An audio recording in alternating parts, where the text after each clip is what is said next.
It all began on a rainy English morning.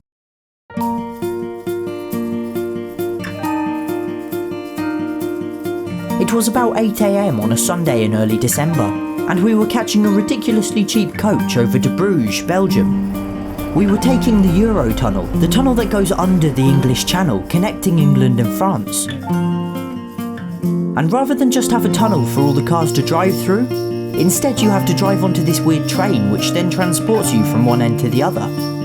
It's surreal to say the least. We were on a coach, boarding a train, through a tunnel under the ocean, and when we emerged on the other side, we'd be in a completely different country.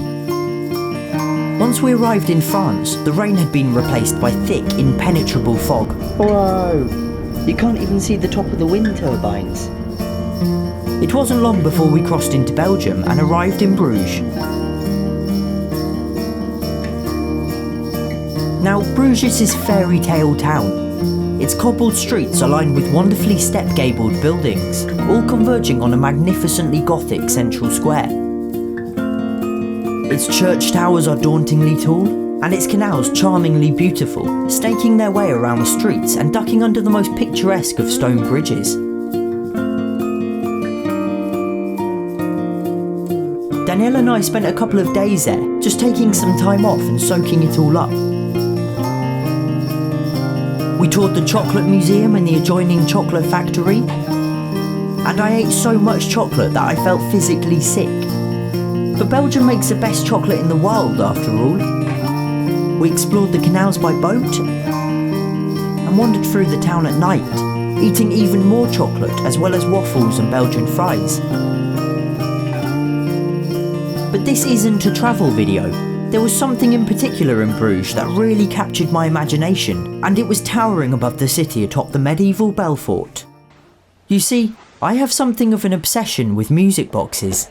Music boxes are these tiny mechanical instruments that make this wonderful little sound. You turn a handle that rotates a cylinder marked with a series of protruding metal teeth, which then strike a metal comb to produce a sound.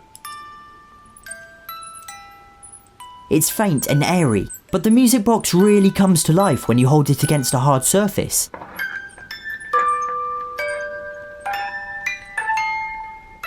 The vibrations caused by the instrument are amplified by the surface it's placed upon, making the sound exceptionally loud and clear. I really love the sound, but then as someone who writes a lot of music, they kind of frustrated me. From the moment I first heard one, I wanted nothing more than to compose something using a music box. But they're not really an instrument. They're more of a pre-programmed means of playing something back, in the same way as a CD or a record. And so I guess I just kind of gave up on the idea, until that evening in Bruges, when I came across something that was to rekindle that urge to write a piece of music. Atop the Belfort, just beneath the clock at the top of the tower, was the room housing the clockwork, as well as this enormous music box style cylinder. This thing was over 2 meters tall and 4 or 5 meters wide, and controlled the bells at the top of the tower.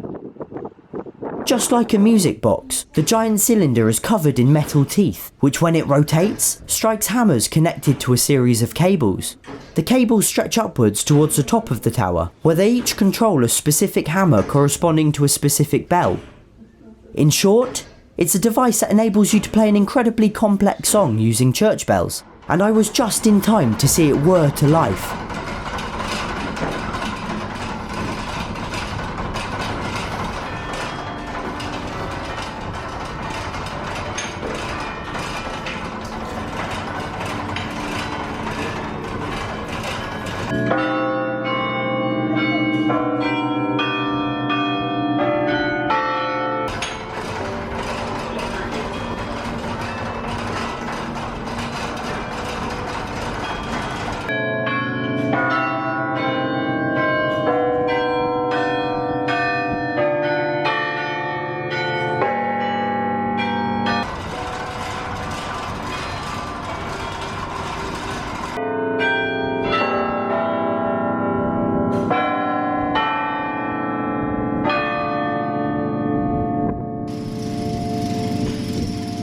I was entranced. This simple yet ingenious feat of engineering allows for an intricate and complex song to be played and heard all over Bruges. and it got me once again thinking about music boxes and how much I wanted to write something using one. And then I had an idea.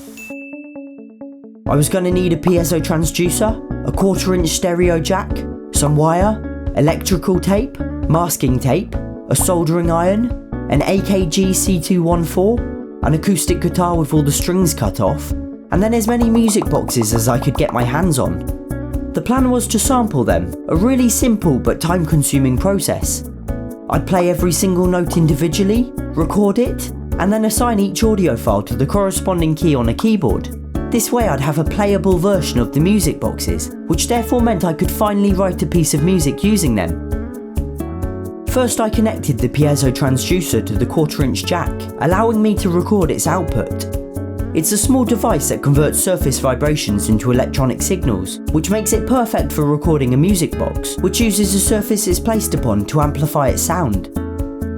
I'd use an old acoustic guitar as a surface. Acoustic guitars are designed to amplify sound after all. And finally, I'd suspend the AKG C214 upside down in the sound hole of the guitar.